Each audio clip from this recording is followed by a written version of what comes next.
cette nouvelle vidéo. Merci d'être présent. N'hésitez pas à mettre un pouce, à vous abonner à ma chaîne. Ça me fait vraiment très plaisir que vous soyez là. Aujourd'hui, j'ai envie de vous parler des livres d'horreur. Donc, on est en période un petit peu d'automne, il fait frisquet, c'est Halloween dans quelques jours. Et voilà, j'avais envie de parler un petit peu de quelque chose qui est un peu effrayant. Et donc, je me suis dit pourquoi pas les livres d'horreur parce que j'en ai lu quelques-uns que j'ai beaucoup appréciés. Je vais commencer avec Ma vie à Rose Red. Donc, c'est le journal intime de Helen Rimbauer. Il y a une mini-série qui a été adaptée par Stephen King au début des années 2000. Je ne l'ai pas vu, moi j'ai uniquement lu le livre. Et en plus, à l'époque où je l'ai lu, je pensais que c'était une vraie histoire parce que c'était dans les années 2000, il n'y avait pas encore Internet, donc on ne pourrait pas aller vérifier les sources. Et vu le livre, comment il est fait, comment il est écrit, avec des lettres, des choses qui ont été retrouvées, on a l'impression en fait que c'était une vraie histoire, mais non, c'est carrément fictif. Mais c'est assez bien pensé. Le livre, il est super bien parce qu'on a le plan, on a les plans de la maison, parce qu'en fait, c'est une histoire un peu bizarre où les plans de la maison bougent, des gens meurent accidentellement, on ne sait pas pourquoi. Et on a des photos avec, voilà, c'est vraiment des photos d'archives, donc on peut se poser la question, est-ce que ça a vraiment existé? Alors, l'histoire du journal intime de Helen Rimbauer, donc comme ça le dit, c'est le journal intime de Helen Rimbauer. Donc on est au début du XXe siècle et c'est une jeune nana qu'on va marier à un homme riche. Et ils vont faire une lune de miel, tout va bien se passer. Il fait construire une demeure incroyable, donc qui est Rose Red. Donc c'est un manoir. Donc c'est une histoire qui est assez triste parce que c'est un peu un roman d'apprentissage où on voit le personnage évoluer, grandir, souffrir. Son mari qui n'arrête pas de la tromper, de lui transmettre des maladies vénériennes. Et en même temps, cette maison assez étrange où il y a des disparitions et où seule Helen Rimbauer et sa servante arrivent un petit peu à s'en sortir. Donc c'est un récit assez angoissant, inquiétant, qui fait un petit peu peur, qui donne un petit peu les chocottes.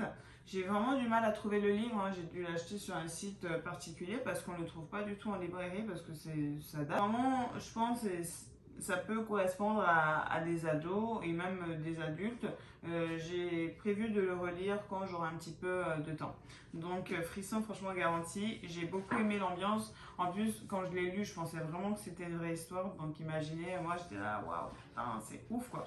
Je vais vous parler de 172 heures sur la Lune de Johan Harstad qui a été publié en 2008. Alors l'histoire là, ça n'a rien à voir. C'est un groupe de jeunes qui sont sélectionnés, on va dire un petit peu au hasard, pour aller faire une petite expérience sur la Lune.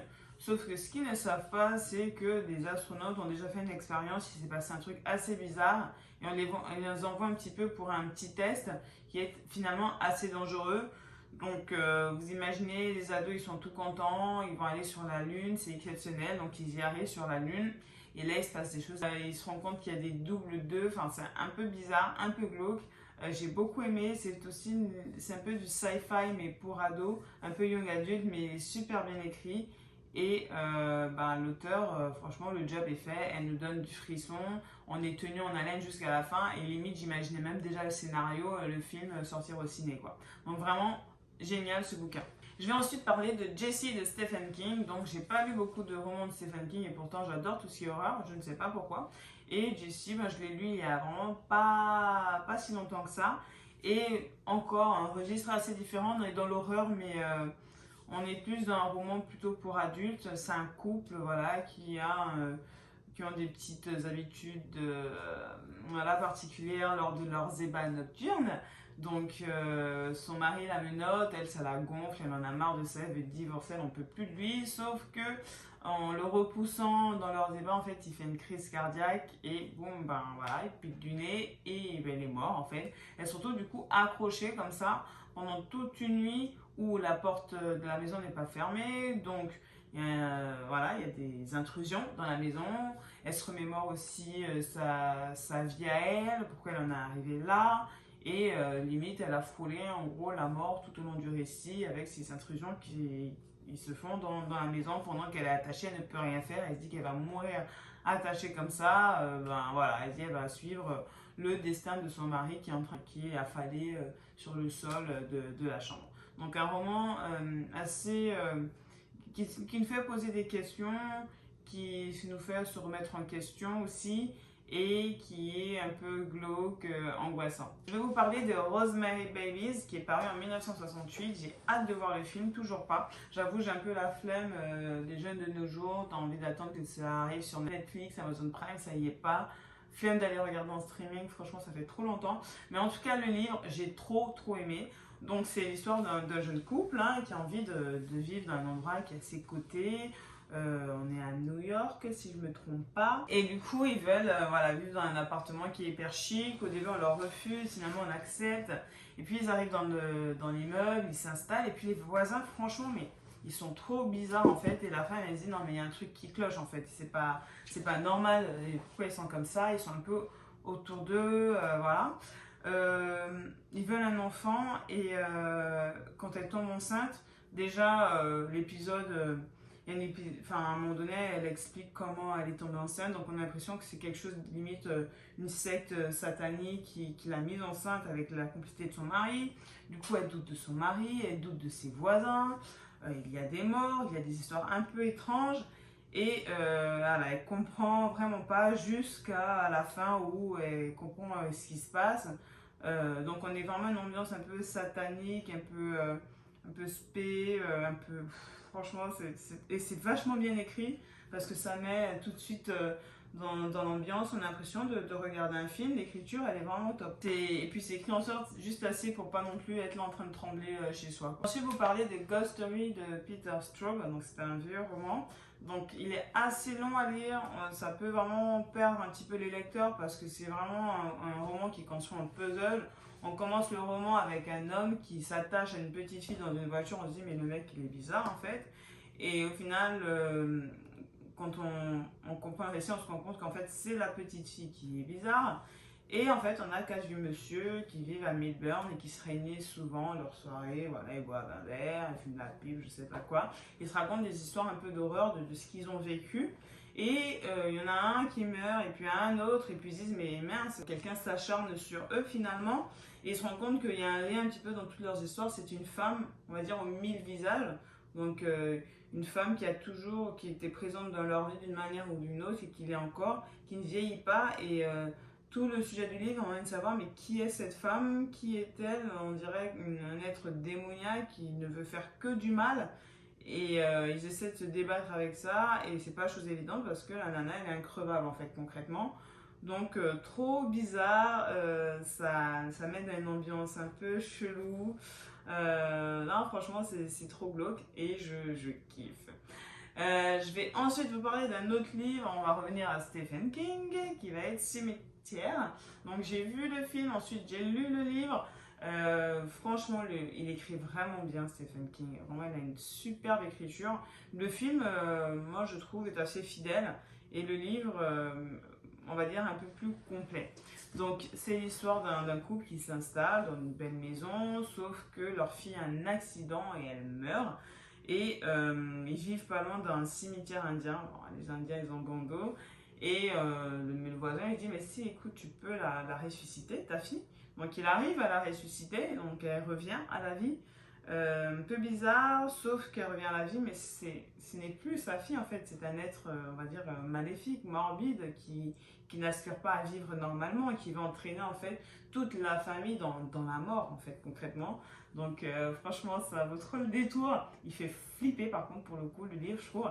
Il fait autant flipper que le livre, même que le film, même plus en fait. Donc, franchement, j'ai trop aimé. Donc, si vous voulez vraiment avoir du frisson, vous lisez Cimetière de Stephen King. J'ai aussi lu des nouvelles de Lovecraft, donc notamment le mythe de... je n'arriverai pas à le dire. Le mythe de Cthulhu. Donc, Lovecraft, il est plutôt dans un délire extraterrestre avec des puissances qui sont bien plus fortes que nous, qui sont bien au-dessus de nous. Et en fait, on est là comme des teubés, des pecnos, alors qu'ils sont en train de nous envahir et ils vont tous nous kill en fait.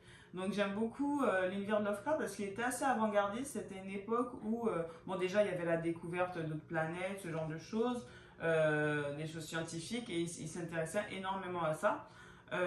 Donc le mythe de Cthulhu, c'est une bête de l'au-delà qui, limite de manière tentaculaire, va envahir nos espaces. J'ai lu justement une histoire, donc parce qu'il y en a plusieurs, c'est un peu complexe, hein, Lovecraft, parce qu'il y a des gens qui ont repris ce qu'il a écrit, mais c'est une histoire d'un mec un universitaire qui s'intéresse à la question de l'au-delà, et il correspond avec un monsieur qui lui dit de vite venir parce qu'il est envahi justement par ses forces extérieures, ses chiens n'arrêtent pas d'aboyer, il se passe des choses étranges, et quand l'universitaire il arrive pour voir ce qui se passe, ben, son correspondant n'est plus le même. Comme si en fait on avait pris possession de lui en fait, il n'était plus lui-même, il était habité par les extraterrestres.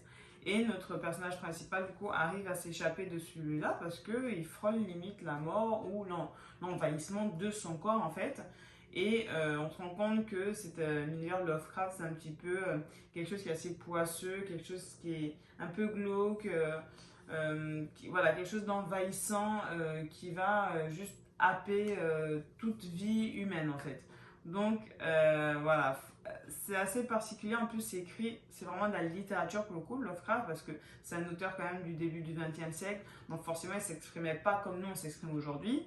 Donc forcément, il écrit avec le langage de son époque et c'est pas quelque chose qui est hyper fluide à la lecture si on n'aime pas la littérature classique. C'est un peu compliqué, mais par contre, c'est une pépite pour moi parce que l'univers qu'il décrit, il est juste ouf quoi. Juste ouf pour l'époque à laquelle il écrivait, où les autres auteurs à l'époque étaient plus dans la comédie humaine, dans des choses un peu plus rationnelles, et lui, il est parti carrément au freestyle.